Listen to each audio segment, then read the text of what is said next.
much of his time. Um, Without any further ado, we're going to bring up our dear brother, Imam Omar Shakir from San Antonio, Texas.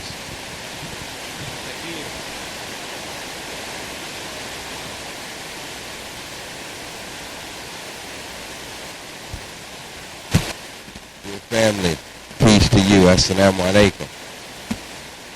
With Allah's name, the merciful benefactor, the merciful redeemer, we thank Allah, we praise him. He's the Lord, keeper, sustainer, evolver of all the systems of knowledge. We bear witness there's no God but Allah, and we witness that Muhammad is his slave servant and his messenger. Dear family, I'm going to be very brief. I don't know if we got our wires crossed, but I'm really just here to welcome you all. So I'm always happy to be in Houston. This is our second home. The hospitality is so wonderful and great. The spirit is beautiful. So we're just always happy to be here and to participate or just to sit. You know, I actually thought I was going to be on vacation this weekend, but you see, we got to be ready at any time. So we thank Allah for Brother Mustafa Terra and the presentation he gave, and I've known him for many, many years, and we look forward to hearing from the other imams and the other pioneers. I trust male and female as the weekend continues. So let me at this time, on behalf of our resident imam here, Imam Wazir Ali, his entire staff of workers, I'm just going to say of workers. There's so many wonderful workers here. The session has already began. It began with the excellent khutbah of Imam Darnell Kareem. So on behalf of Imam Wazir Ali and the Houston community, we welcome you to the Bean Pot competition here in Houston, Texas. And I want to go a little bit further in that the imams here in Texas allow me to convene some of the meetings and represent them in certain instances and cases. So in addition to my general welcome, I want to offer a special welcome to everyone outside of Texas. We welcome you to our great state where everything is big. So with that, I'm going to yield back to Imam Khalil. I don't see him in the room. He walked out. I don't know who's next, but Imam Wazir, thank you for this opportunity to welcome everyone out. And I have no doubt that this is going to be an awesome weekend. We might even gain a couple times this weekend. And that's all right. Let's get it right starting Monday. Let's get back on the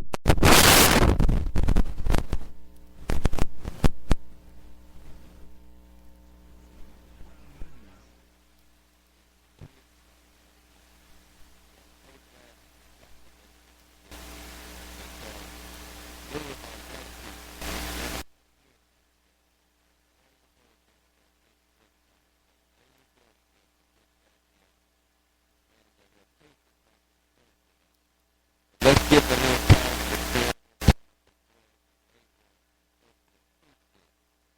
this divine movement. And brothers and sisters, I'm deliberate in my language. Divine movement. That's what this is. Allah has been with us from the very beginning, and he continues to be with us. So with that, I invite our moderator, Imam Khalil, back up. Thank you. Assalamu alaikum.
beard.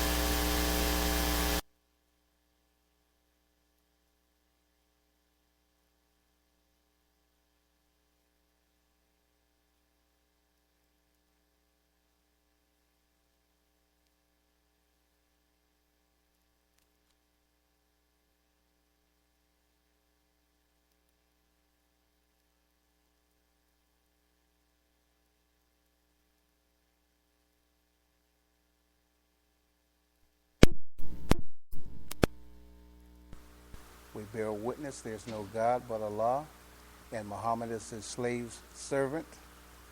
I'm Vincent Amin Ali.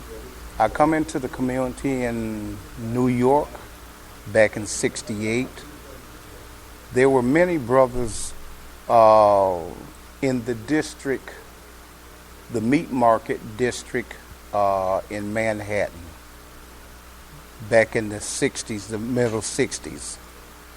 I worked in the meat market slaughtering or butchering calves and lambs. And the brothers there, they were always trying to get me to read Muhammad Speak newspaper at the time, trying to slip me some article or whatnot. I began reading those articles, and later on, I got a copy of Malcolm X's autobiography, and I began reading his autobiography. Thereafter, I joined on to the community, sent off for my ex at that time, and I was there known as Vincent 13X at that time. Now, the brothers in the community in New York, most of the brothers, when I came into the community, they were at least 10 years older than me. I was among the youngest Muslims in the FOI class because I was only 19 years old at the time. And so they began teaching me about Al-Islam, taking me out on call details, and we began selling the Muhammad Speak newspaper. So I began learning to sell the Muhammad Speak newspaper at that time. And I became quite good at it.